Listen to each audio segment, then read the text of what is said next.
जब मैंने अपने भैया से पूछा पैसा कहाँ से आया, तो उन्होंने कहा माँ के नाम पर जो जमीन थी मैंने उसे बेच दिया। लेकिन मुझे किसी और से पता चला कि उन्होंने मुझसे पैसों के बारे में झूठ कहा। आज तक मुझसे एक छोटा सा भी झूठ नहीं बोलने वाले मेरे भैया ने पहली बार आपने जो उनसे इतना सारा सोना मांगा उसके बारे में और मेरी शादी के बारे में उन्होंने मुझसे झूठ कहा। मेरे भैया को इस हालत में पहुंचाने वाले आप दोनों हैं। हर कोई शादी के लिए अपना घर गिरवी रखता है या फिर जमीन गिरवी रखता है या फिर गहने बर्तन ये सब कुछ गिरवी रखता है। लेकिन क्या आपको पता है कि मेरे भैया ने क्या गिरवी रखा है? अपनी बहन की शादी के लिए उन्होंने खुद को ही गिरवी रख दिया। अपने आप को गिरवी रखकर उन्होंने बदले में 5 लाख रुपए लिए। क्या कह रही हो बेटी? अपनी जान गिरवी रख कर भी मैं पैसों का इंतजाम करूंगा, ये तुम्हारे भाई ने ही तो कहा था। लेकिन तुम कह रही हो उसने सचमुच अपनी जान गिरवी रखी है। मुझे कुछ समझ में नहीं आ रहा। अगर मुझे सोने के गहनों के बारे में पता चल जाता तो मैं इस शादी के लिए हाँ नहीं करती। इसीलिए उन्होंने मुझसे कहा कि बुआ ने सादा साड़ी में आने के लिए कहा है। भैया मुझसे झूठ बोलकर खुद पैसों के लिए भटकते रहे। ये बात सुनकर उनके मालिक ने वो पैसों का इंतजाम करके उन्हें देंगे ऐसा कहा। पर जब मालिक से पैसे नहीं मिले तो उसके बाद मेरे भैया ने कोई और रास्ता ना देखकर मेडिकल रिसर्च के लिए अपने शरीर को ही गिरवी रख दिया। आपको पता है मेडिकल रिसर्च के लिए शरीर को गिरवी रखने का क्या मतलब है? जो नई नई बीमारियां आ रही हैं उनकी दवाई की खोज की जाती है और उसे शरीर में डालकर रिसर्च की जाती है। अब कैंसर के लिए जो नई दवाई खोजी गई है उसे मेरे भैया के शरीर में डालकर 3 महीने के लिए वो लोग भैया को अपने पास रखेंगे। और इस रिसर्च में भैया की जान को कुछ भी हो सकता है। ये सब जानते हुए भी उन्होंने हाँ कह दिया और कागज पे हस्ताक्षर करके पैसे ले लिए। ये सब किस लिए? आपने जो गहने मांगे थे उसके लिए। भाई का बेटा भाई की बेटी इस रिश्ते से ज्यादा, ईश्वर के जैसे माता पिता की इच्छा पूरी करने से ज्यादा, उन्हें दिए गए वादे को निभाने से ज्यादा आप लोगों के लिए सोने के गहने थे क्या? आपके लिए अगर गहने ही बड़े हैं तो फिर ये रिश्ते नाते बुआ फूफा क्यों? बहुत बोल लिया तुमने। कब से देख रही हूँ, जब से आई है बिना सांस लिए बोले जा रही है। रिश्तेदारी, बुआ का बेटा, मामा की बेटी, बिना साड़ी और गहनों के ही तुम्हें इस घर में ले आऊं क्या? मीनाक्षी, आप चुप रहिए ना। ये लड़की बिना हमारी इज्जत किए बकवास किए जा रही है और आप मुझे चुप होने के लिए कह रहे हैं? इतनी देर तक हम इसकी बातें सुन रहे थे ना, अब ये हमारी बात सुनेगी। सुन, दुनिया में सिर्फ तेरा भैया ही संघर्ष कर रहा है ऐसी बात नहीं है। अगर परिवार है तो तकलीफ और नुकसान तो होगा ही ना। शादी ब्याह में कर्ज लेना, संपत्ति बेचना, ये सब नॉर्मल बात है। तेरे भैया के पास तो संपत्ति भी नहीं है, इसलिए उसने अपना शरीर बेच दिया। मैंने उसे ऐसा करने के लिए कहा था क्या? और तो और मैंने कहा था कि ये रिश्ता ठीक नहीं है। अपनी बहन की योग्यता के हिसाब से कोई दूसरी जगह ढूंढ लो। मैं तुम्हारी बुआ हूँ और मदद करके ये शादी भी करवा दूंगी, ऐसा भी कहा था। लेकिन वो नहीं माना, मेरे पैर पकड़कर गिड़गिड़ाने लगा।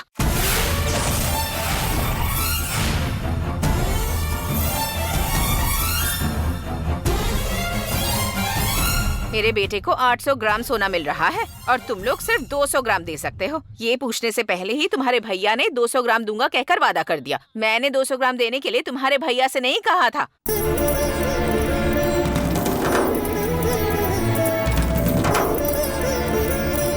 हम बुआ और फूफा होते हुए भी शादी के बाद तुम्हारे सास ससुर बनने वाले हैं। इस घर में तुम्हें ही रहना है। शादी के बाद यही तुम्हारा घर संसार होगा। लेकिन तुम तो गांव के मुखिया की तरह न्याय की बातें कर रही हो, जैसे हम तुम्हारे साथ अन्याय कर रहे हैं। क्या कहा? ये वो घर है जहाँ मुझे रहना है? सपने में भी ऐसा मत सोचिएगा।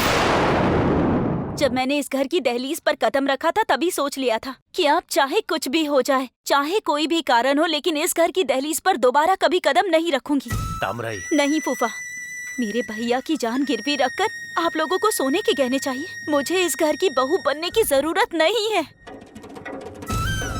अब मेरे भैया आकर कहे या फिर खुद ईश्वर ही क्यों ना आकर मुझसे कहे, मैं ये शादी नहीं करूंगी। इस घर की दहलीज पर दोबारा कदम नहीं रखूंगी।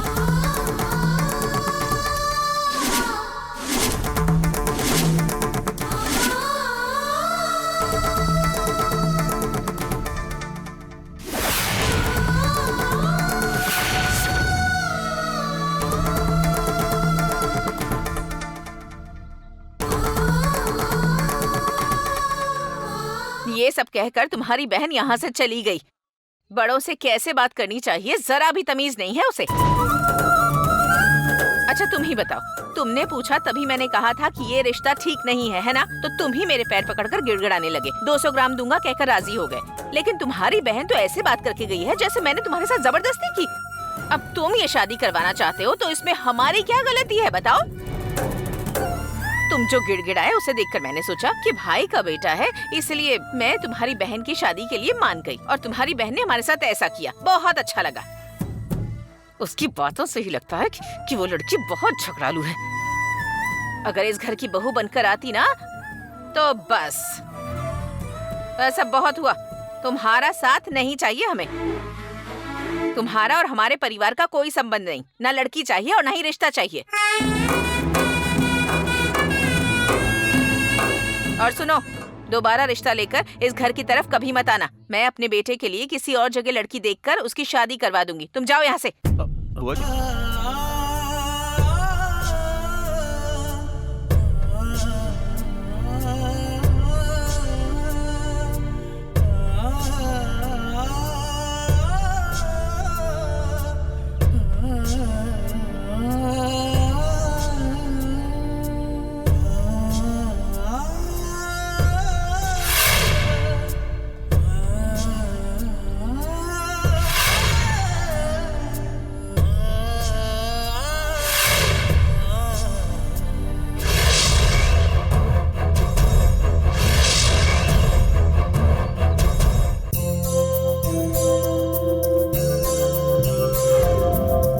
बाल बच्चों वाला हूँ। महाराज इसका जवाब ये नहीं है। नहीं महाराज, वो आपने पुरुषत्व गौरव के बारे में बात करी थी ना महाराज। मुझे समझ में नहीं आया। अरे बाल बच्चों वाला महाराज। अरे महाराज, मुझे झील की सुई के बारे में वंश से भी नहीं पता है। मुझे कुछ नहीं पता महाराज। अरे छोड़ो मुझे, हम उससे ही पूछते हैं। ए, वहाँ कौन है तुम्हें पता है क्या? अरे तुमसे ही पूछ। कौन है?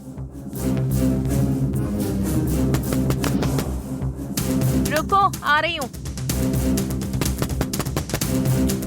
आ रही हूँ, कहा ना? आप हैं, अंदर आइए ना।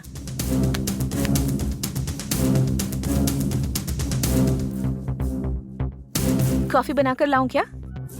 वो सब नहीं चाहिए मुझे। क्या बात है? आप ऐसी बातें क्यों कर रहे हैं? तुमने ऐसा क्यों किया?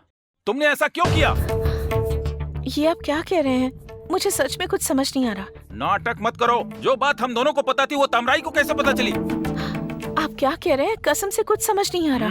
तुम्हें कैसे समझ में आएगा? तुम्हारे लिए कसम तो शक्कर की खीर है। तुमने ऐसे ही सोचकर कसम जो खाई थी उसे तुमने हवा में ऐसे ही उड़ा दिया। मेरी बहन की शादी मेरा सपना था, मेरा लक्ष्य था। तुमने उसे तोड़ दिया, मेरी खुशियों में जहर घोल दिया है। अब तो खुश हो ना तुम? आपका ये आक्रोश और गुस्सा देखकर मुझे ये तो समझ आ रहा है कि उसकी शादी के मामले में कुछ गड़बड़ हुई है। लेकिन जो भी हुआ उसके लिए मैं जिम्मेदार नहीं हूँ। जो हुआ उसका कारण तुम ही हो। मैंने चिकित्सा अनुसंधान के लिए कहकर 5 लाख रुपए लिए थे। ये मुतैया को भी नहीं पता था, सिर्फ तुम्हें पता था। और ये बात तामराई को पता चल गई और वो बुआ के घर जाकर शादी तोड़ कर आई है। जिस दिन मुहूर्त तय करना था उसी दिन मेरा मुंह काला कर दिया। मैं यहाँ हूँ उसे कैसे पता चला? अगर आपकी बहन की शादी नहीं होगी तो आपकी जान चली जाएगी, ये कहकर आपने मुझसे कसम ली थी। तो मैं ये बात तामराई को कैसे बता सकती हूँ? कसम से मैंने उसे कुछ नहीं बताया। देखो, बार बार कसम खाकर मुझे गुस्सा मत दिलाओ। अगर मैं मर जाऊँ तो तुम्हारा क्या जाएगा, इसलिए तुमने ऐसा किया। ये क्या कह रहे हैं? कैसी बातें कर रहे हैं आप? मैं ऐसा सोच सकती हूँ क्या? तामराई की शादी होनी चाहिए और साथ ही आपकी जान को भी कोई खतरा नहीं होना चाहिए, इसलिए मैं ईश्वर से रोज प्रार्थना करती हूँ। तुम कितनी भी सफाई दो, मैं तुम पर विश्वास नहीं कर सकता। तुमने ही तामराई को सारी सच्चाई बताई है। मैं आपको कैसे यकीन दिलाऊं? अरे बस करो, ज्यादा मत बोलो। भैया,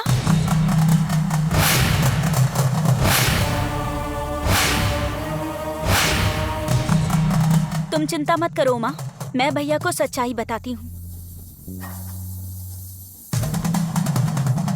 आपने ऐसा क्यों किया? ऐसा काम करने की आपकी हिम्मत कैसे हुई भैया?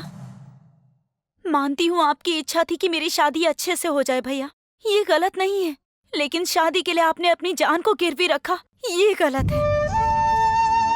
जान से भी ज्यादा अपने भाई को प्यार करने वाली कौन सी बहन को अच्छा लगेगा। अच्छा हुआ कि शादी से पहले ही मुझे इस बात का पता चल गया। अगर शादी की बात पता चलता ना तो मैं तो जीते जी ही मर जाती भैया। आपकी पीड़ा के बारे में सोचकर पल पल तड़पती रहती। क्यों उमा, तुम्हें तो सारी सच्चाई पता थी ना, फिर भी तुमने मुझे सच्चाई नहीं बताई। मेरे भाई की जान से ज्यादा तुम्हें भी शादी जरूरी लगती है, या फिर तुमने ऐसा सोचा होगा कि कोई कुछ करे मुझे उससे क्या। तामराई, तुम्हारे भैया कह रहे हैं कि तुम्हें सच्चाई पता चली, इसकी जिम्मेदार मैं हूँ। अब तुम भी मुझे ही दोष दे रही हो। तुम दोनों ने जो बात मुझसे छुपाई, उस सच्चाई को मुझे किसने बताई आप लोगों को पता है? ब्रोकर कंदसामी ने।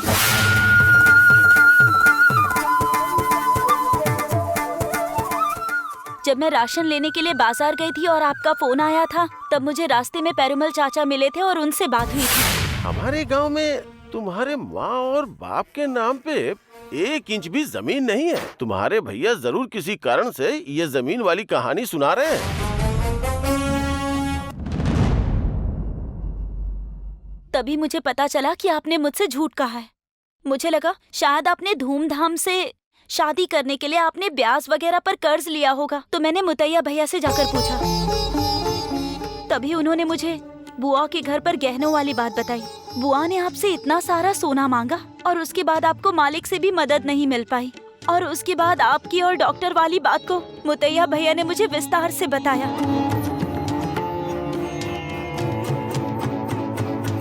पता है, वो भी सोच रहे थे कि आप माँ की जमीन को बेचकर पैसे लाए हो।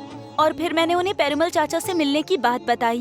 तभी उन्हें भी शक हुआ और उन्होंने ब्रोकर कंदसामी को फोन करके सच्चाई पता की। और उसके बाद मैं राजपलयम गई और बुआ से मिलकर शादी तोड़ कर आई हूँ। वो भी सोच रहे थे कि आप माँ की जमीन को बेचकर पैसे लाए हो। और फिर मैंने उन्हें पेरुमल चाचा से मिलने की बात बताई। तभी उन्हें भी शक हुआ और उन्होंने ब्रोकर कंदसामी को फोन करके सच्चाई पता की। और उसके बाद मैं राजपलयम गई और बुआ से मिलकर शादी तोड़ कर आई हूँ। जब लोगों के पास पैसे और सुविधा आ जाती है ना, तो सब कुछ भूलकर लोग अपना रंग दिखाते हैं। उस बुआ के घर में मैं कैसे खुश रह पाऊंगी भैया? आपने अपनी जान दांव पर लगाने की हिम्मत कैसे की? ये सब तुम्हारी खुशी के लिए किया है बहन। तुम पनीर को बहुत पसंद करती थी, इसीलिए मैंने ऐसा फैसला किया था कि तुम दोनों की शादी करवाऊंगा मैं। ये आप क्या कह रहे हैं? मैं पनीर को पसंद करती हूँ? मेरे मन में पनीर है, ये आपको किसने कहा भैया? ये क्या कह रही हो तुम पनीर से जो बातें करती थी वो सब। वो बुआ का बेटा है, इसीलिए मैंने उससे 2 बातें की और वो भी आपके कहने पर भैया।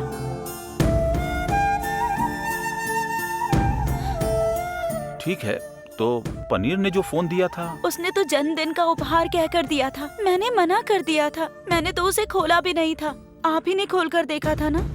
मैं मना करती रही और आपने ही मुझे दिया था ना भैया। तो फिर तुमने अपनी दोस्त सुगंधी से पनीर तुम्हारा दूल्हा है ऐसा क्यों कहा? आप कहते रहते थे, इसीलिए मैंने कह दिया। इसके अलावा मेरे मन में और कुछ नहीं है।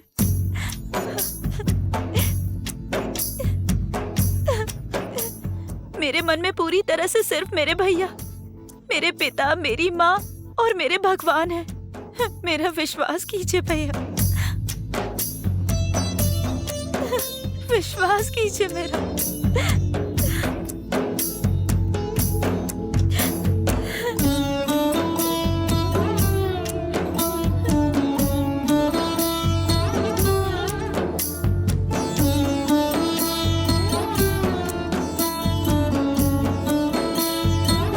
तामराई,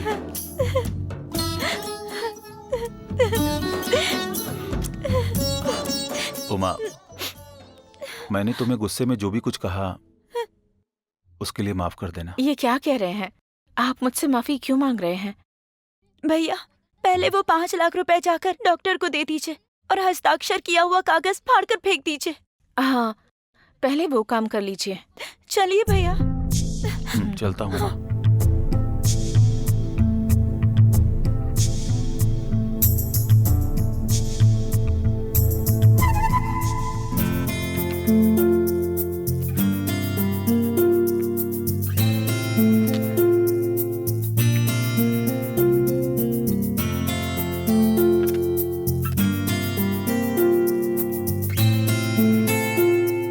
सुनिए, हाँ? इस फोटो में जो लड़की है वो हमारे पनीर के लिए बिल्कुल सही है ना? सोने के लालच में ही तुमने तामराई को इतना कुछ कह दिया। चाहे जो भी हो, तामराई तुम्हारी भाई की बेटी है। क्या कह रहे हैं आप तो ऐसे कह रहे हैं जैसे मैंने ही कुछ करके ये शादी रुकवा दी। उस तामराई ने ही कहा था ना कि अब मेरा भैया भी कहे या खुद ईश्वर आकर कहे तब भी मैं ये शादी कभी नहीं करूंगी।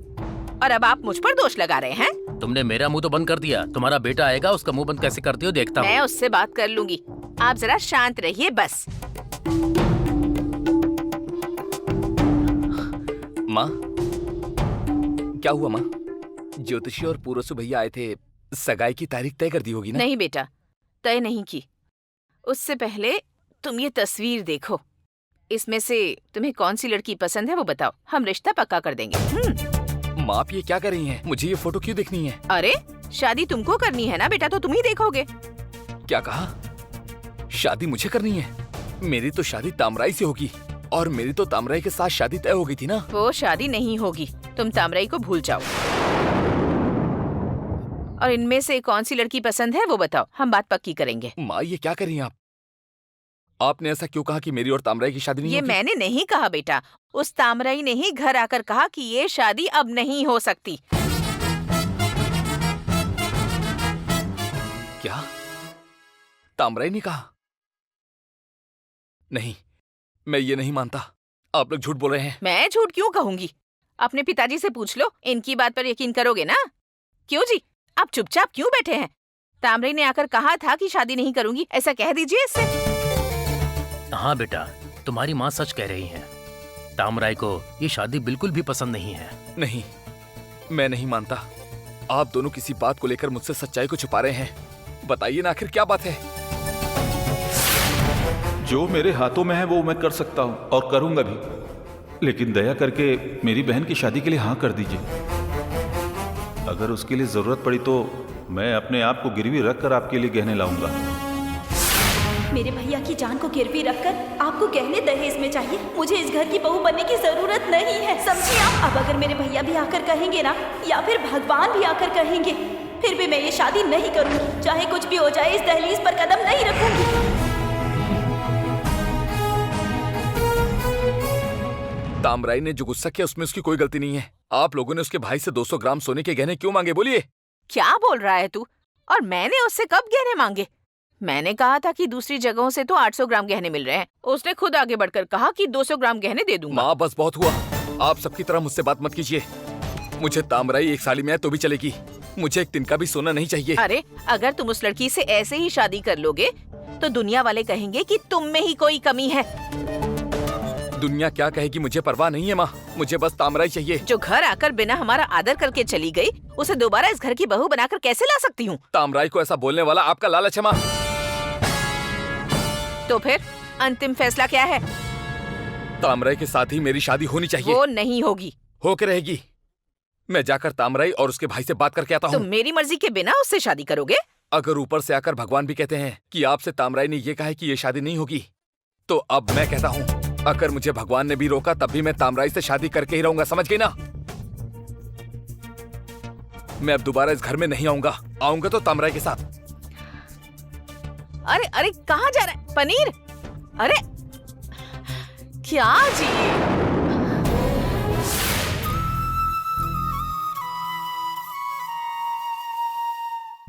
पुअरसु, तुम्हारी बहन की शादी टूट गई इसका दुख मनाऊं या तुम उस डॉक्टर से बच गए इसकी खुशी मनाऊं, यही समझ में नहीं आ रहा। तुमने तो माँ की जमीन बेचकर बहन की शादी के लिए पैसों का इंतजाम किया ना? मुझसे भी झूठ बोला पुअरसु। मुझे तो लगा था कि पुअरसु कभी झूठ नहीं बोलता, इसीलिए मैंने भी तुम्हारी बात पर विश्वास कर लिया था। उसे छोड़ो पुअरसु, जैसी तुम्हारी बुआ है, अगर तुम्हारी बहन वहां चली भी गई तो जिंदगी भर संघर्ष ही करती रहेगी। फिर उसे तकलीफ में देखकर तुम भी तो दुखी होते रहोगे। हाँ, किसके पुण्य से ऐसा हुआ पता नहीं, पर भगवान ने ऐसी बात होने से तुम्हें बचा लिया। उसकी खुशी मनाओ। पैसा आने के बाद इंसान अपने आप को कितना बदल लेता है। ये रिश्ते, नाते, प्यार, ये सब इनका कोई मतलब नहीं। तभी तो गाना गाते हैं, मतलब कि यारी, मतलब के रिश्ते। उसे छोड़ो पुअरसू, तुम्हें तुम्हारी बुआ के बेटे से बहुत ही अच्छा दूल्हा मिलेगा। अच्छा भैया, आप लोग बातें कीजिए, मैं जाकर चाय लेकर आता हूँ, ठीक है? हम यहाँ कितनी गंभीर बात कर रहे हैं, लेकिन इसका ध्यान चाय लेकर आऊं, वड़ा लेकर आऊं, अपने इसी काम पर रखा है। भैया गलती हो गई मालिक। है, जाने दो उसे। इस बार तो बच गया तू। जा जल्दी लेकर आ। भैया